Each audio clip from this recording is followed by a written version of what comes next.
Hi everyone, and welcome to this 10-minute chat on what it is like competing in dog agility. Lots of you may already be learning agility with your dogs, and the only skills that you need, you may already have. So taking a clear jump at the right height for your dog with turns left and right. Your dog needs to be able to go on all three pieces of contact equipment safely. If you've got large breed dogs, that might mean being a bit careful on the up and the down contact. And your dog will need to be able to straight weave. And that is often the last piece of equipment that a dog has really got solidly before you get into competition. If you're currently in a group class, conquering the weave can sometimes take a few one-to-ones and a bit of practice at home. As far as the courses go, when you go to a competition, there are three main types. There are jumping courses. Jumping courses have jumps and tunnels, which you might expect, but they do also usually have weaves in them. That's one type of course. The other type of main course is agility, which will have weaves and your main contact pieces of equipment, lots of jumps and tunnels as well. And then most show days will also have a steeplechase, which often doesn't count towards any of your grades or any qualifiers for future events. It's just fun courses, and they tend to be more flowing and fast, and they just have tunnels and jumps. So when you go to a show day, you could just do steeplechases and jumping rounds. You could just do agility courses. If you feel that you particularly want to start perhaps with steeplechases or with just the jumping if you're not confident with the agility equipment. All the agility shows and competitions are sponsored by, that's a correction there, they are nearly all sponsored by an association such as the Kennel Club or UKA, UK Agility Association. You do get some independent ones. If you're working towards grades, though, you'd probably want to go for shows that are sponsored by the Kennel Club or UKA, being two of the main bodies that you can work with to get further up with your qualification. All that it really means is the judges and the people operating the show have done a little bit of training. They know the rules that that particular professional body adhere to. And it's just things like the exact jump heights, the exact length of tunnel, and there are slight differences as to how you progress. In terms of a day at a show, if you go to a show, they do often start early. So quite often you can arrive anywhere between 7:30 and 8:30 in the morning, and you might want to make sure you do that so you get a nice parking space and you get a chance to look at the layout of that particular show. There are often more than a couple of rings, so even a small show might have 3 or 4 rings. They might be inside in a horse sand school area, or they might be outside on a grass or sand area outside. And when you get your competition running orders, you'll have one run in ring 1, run in ring 2, one in ring 4, and one in ring 12, and you need to know where they all are for the day. So when you first get there, apart from taking your dogs out for a quick toilet break, you often have a quick walk round and see where everything is. I usually stay until about 3 or 4 o'clock because usually all of my runs for the day are done by then. And you would often only do 3 or 4 runs for one dog in a day, because if you think back to what I was saying about the fact that there are weaves in most runs, for most dogs, if they do a run of, say, 24 obstacles with weaves in, you're only going to get a really good 2 or 3 runs out of them. And with Lawrence, I do sometimes prioritize the runs I want to do because the third run of the day is often not as fast or as focused, depending on whether I've managed to get him to really relax between runs. At some shows, the rings are divided simply by a rope hanging from a pole. Other rings are fully fenced. So for some of you, going to fully fenced shows may be important. Lawrence, bless him, at our very first show, which only had ropes, and I didn't know that this would be a thing, I arrived appalled. There's just a rope. He is so gonna go out. And of course, at my first show, I was probably a bit amped up. He was a little bit amped up. We went for that toilet walk and he didn't. And in the first run, he needed a poo and he nipped into someone else's ring while they were running to have his poo. So if you have a dog with a weak recall or they're reactive, go to a fully fenced show. And some of the fully fenced shows have really good fencing. So if you have a reactive dog, they may be really quite suitable for you, as opposed to the ropes, which are not. Your job for the day, if you've got, say, 4 runs with one dog, is to make sure you know when your runs are and where they are, and then to be available before the course is started to walk the course. And you'll all have done it. It's this weird, it looks like we're all doing Tai Chi, doesn't it? When you're walking a course with your arm out, talking to yourself. And someone said to me once, really early on, walk the course 3 times. And I have to say that really has helped me. If you just walk it once, somehow it's not in your muscle memory when you're there with your dog. So I would walk it once just so that you know where everything is and what direction you've got to take it in. I would then walk it a second time and make sure you've actually thought it through from the dog's perspective.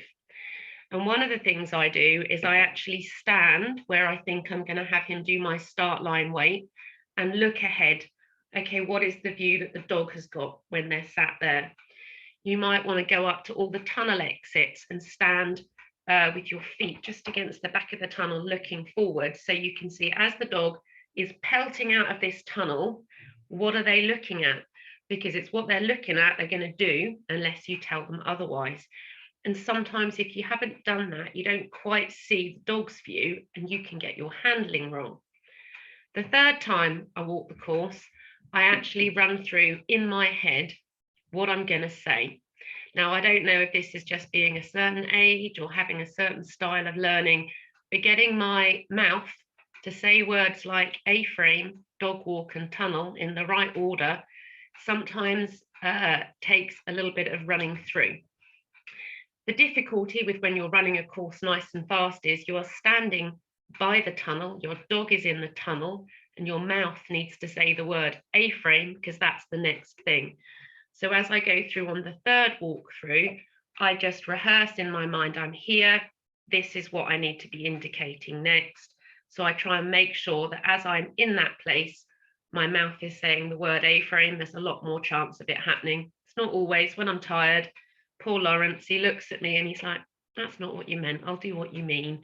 But when we have those moments, it does slow his running down.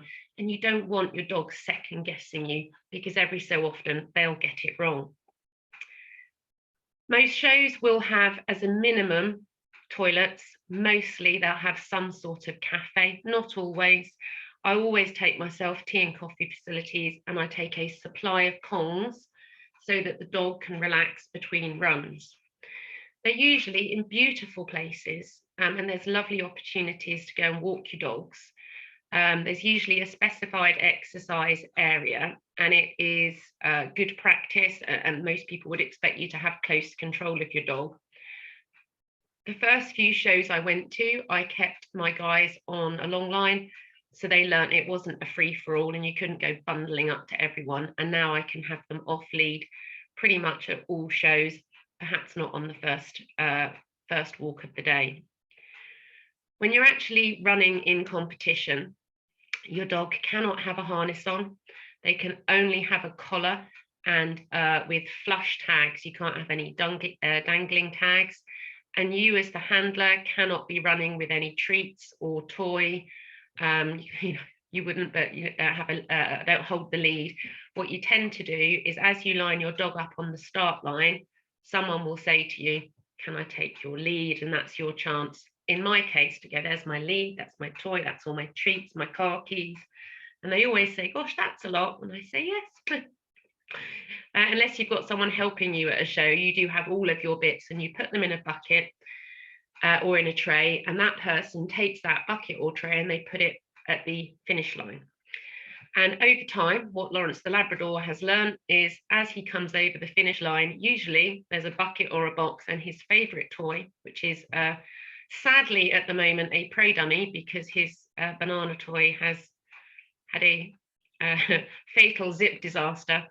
But he will go and grab his toy, which is always full of something super yummy.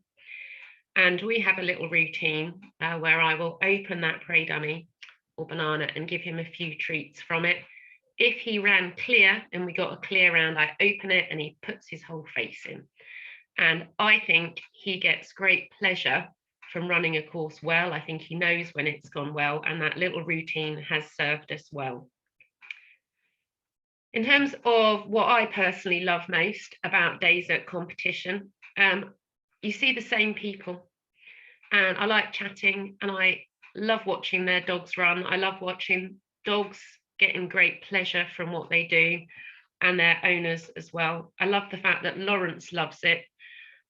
He genuinely seems to get a great deal of pleasure from it, whether or not we win. It's a lovely time to relax and spend time with the dogs in great outdoor spaces. And of course, I love these.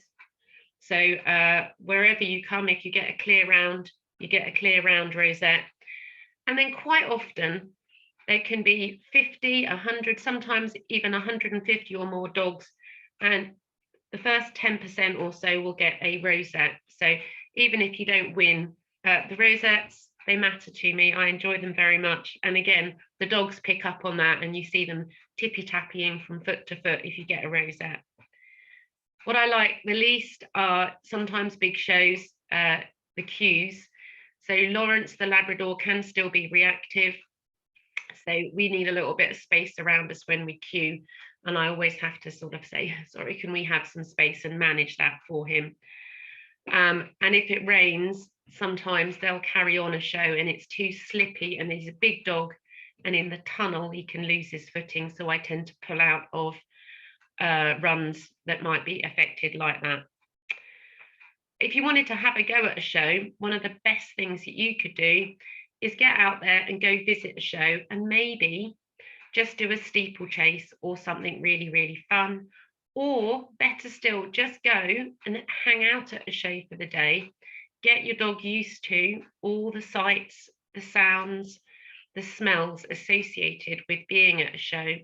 And if you go to a bigger show, they quite often have a practice ring, and you could just go and help your dog learn how to do a ring in that environment. And if anyone wants to, just let me know. I'm always happy to spend a day with someone at a show.